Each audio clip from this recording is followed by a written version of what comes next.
হাহাকাৰ ৰাইজৰ কামত ভাগি পৰিছে ঠাইখন হেৰুৱা নিমিষতে দুটা বুকুত উঠি গৈছে ঘৰ নিউজ টেকৰ সন্মুখত আৰ্তনাদ অসহায় ঠাইখনৰ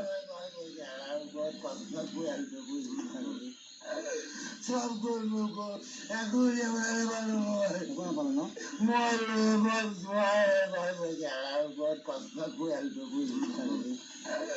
সব করব মহিষের 50,000 পয়সা আছে হাজিরা করে এখন ভালো বড় কষ্ট চলাইছিল মকা মানুষ লাগে ভালো কোন কোন আছে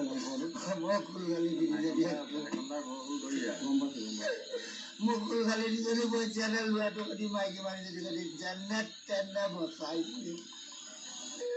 লোক হবা এখন মাউনি